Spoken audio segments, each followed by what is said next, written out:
വിവോയുടെ Vivo pad 3 Pro എന്ന പുതിയൊരു tablet launch ചെയ്യാൻ പോകുന്നുണ്ട്. ഈ ഒരു ടാബിൻ്റെ ഫീച്ചേഴ്സിനെ പറ്റിയിട്ടുള്ള പല കാര്യങ്ങളും പറയാൻ കഴിഞ്ഞിട്ടുണ്ട്. ഈ ഒരു വീഡിയോയിൽ നമ്മൾ നോക്കാൻ പോകുന്നത് വിവോ പാഡ് 3 Pro എന്നുള്ള ടാബിനെ പറ്റിയിട്ടാണ്.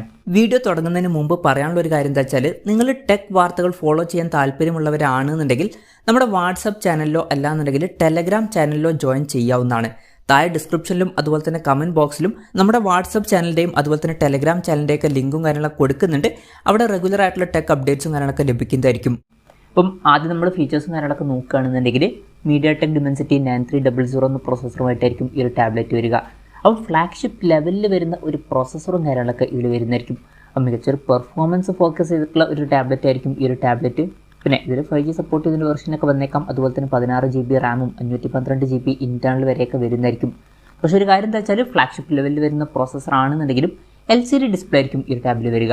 12.95 ഇഞ്ചിൻ്റെ 3K LCD ഡിസ്പ്ലേ ആയിരിക്കും ഇതിൽ വരിക. റെസൊല്യൂഷൻ വരിക 3096x2064 ആയിരിക്കും. അപ്പം ഫ്ലാഗ്ഷിപ്പ് ലെവലിൽ വരുന്ന പ്രോസസ്സർ വരുന്നുണ്ടെങ്കിലും AMOLED ഡിസ്പ്ലേ ഒന്നും ഇതിൽ വരാൻ ചാൻസ് ഇല്ല. പിന്നെ 144 ഹെർട്സിൻ്റെ റിഫ്രഷ് റേറ്റും കാര്യങ്ങളൊക്കെ ഇതിൽ സപ്പോർട്ട് ചെയ്യുന്നതായിരിക്കും. Android 14 ബേസ് ആയിട്ടുള്ള സോഫ്റ്റ്വെയറും കാര്യങ്ങളൊക്കെ വരുന്നതായിരിക്കും. പിന്നെ സ്റ്റീരിയോ സ്പീക്കേഴ്സും കാര്യങ്ങളൊക്കെ ഈ ഒരു ടാബിൽ വരുന്നതായിരിക്കും. ക്യാമറയുടെ കാര്യം പറയുകയാണെന്നുണ്ടെങ്കിൽ ടാബിൻ്റെ പിന്നിൽ 13 MP ഒരു ക്യാമറ സെൻസർ ആയിരിക്കും വരിക. ഫ്രണ്ടിൽ 8 MP സെൽഫി ക്യാമറയും വരുന്നതായിരിക്കും. പിന്നെ ടാബാണ്, അതുകൊണ്ട് തന്നെ ക്യാമറ എന്നുള്ളത് ഭയങ്കര ഇമ്പോർട്ടൻ്റ് ആയിട്ടുള്ള ഒരു കാര്യമല്ല. ബേസിക് ആയിട്ടുള്ള ഫോട്ടോസ് എടുക്കണം എന്നേ ഉള്ളൂ. പിന്നെ ബാറ്ററിയുടെ കാര്യത്തിലോട്ട് വരികയാണെന്നുണ്ടെങ്കിൽ 11500 mAh ബാറ്ററി ഈ ഒരു ടാബിൽ വരുന്നതായിരിക്കും. അപ്പോൾ നല്ലൊരു ബാറ്ററി കപ്പാസിറ്റി ഈ ടാബിൽ വന്നേക്കാം. അതുമാത്രമല്ല 80 വാട്ടിൻ്റെ ഫാസ്റ്റ് ചാർജിങ് സപ്പോർട്ടും വരുന്നതായിരിക്കും. അപ്പോൾ നല്ലൊരു ചാർജിങ് സ്പീഡും ഇതിൽ വരും. Type-C ചാർജിങ് പോർട്ടുമായിട്ടായിരിക്കും ഈ ഒരു ടാബ്ലറ്റ് വരിക. അപ്പോൾ നല്ലൊരു ബാറ്ററി സെറ്റപ്പ് ഈ ഒരു ടാബിൽ വന്നേക്കാം. അപ്പം ഇതൊക്കെയാണ് ഫീച്ചേഴ്സിനെ പറ്റി പറയാനുള്ള കാര്യങ്ങൾ.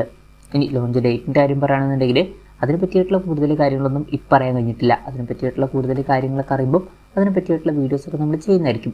അപ്പം അതുപോലുള്ള വീഡിയോസ് കാണാൻ താല്പര്യമുണ്ടെന്നുണ്ടെങ്കിൽ ഈ ചാനൽ സബ്സ്ക്രൈബ് ചെയ്യാവുന്നതാണ്. വിലയുടെ കാര്യം പറയുകയാണെന്നുണ്ടെങ്കിൽ അതിനെ പറ്റിയിട്ടുള്ള കാര്യങ്ങളും പറയാൻ കഴിഞ്ഞിട്ടില്ല.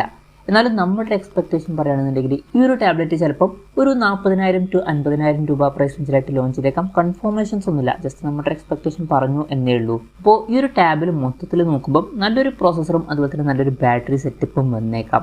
അപ്പം ഇത് മെയിനായിട്ട് പെർഫോമൻസ് ഫോക്കസ് ചെയ്തിട്ടുള്ള ഒരു ടാബ്ലറ്റ് ആയിരിക്കും. പക്ഷേ AMOLED ഡിസ്പ്ലേ വരാൻ ചാൻസ് ഇല്ല, LCD ഡിസ്പ്ലേ ആയിരിക്കും വരിക. എന്തായാലും വിവോയുടെ വിവോ പാഡ് 3 Pro എന്ന പുതിയൊരു ടാബ്ലറ്റ് ലോഞ്ച് ചെയ്യാൻ പോകുന്നുണ്ട്. ഈ ഒരു ടാബിനെ പറ്റിയിട്ടുള്ള നിങ്ങളുടെ അഭിപ്രായം ജസ്റ്റ് ഒന്ന് കമൻറ്റ് ചെയ്യുക. അതുപോലെ തന്നെ ഈ ഒരു ടാബ്ലറ്റ് ഇന്ത്യൻ മാർക്കറ്റിൽ ലോഞ്ച് ചെയ്യുകയാണെന്നുണ്ടെങ്കിൽ നിങ്ങൾ ഏത് പ്രൈസിങ്ങിലാണ് ഈ ഒരു ടാബ്ലറ്റ് എക്സ്പെക്ട് ചെയ്യുന്നത് എന്നുള്ള കാര്യം കൂടി ജസ്റ്റ് ഒന്ന് കമൻറ്റ് ചെയ്യുക.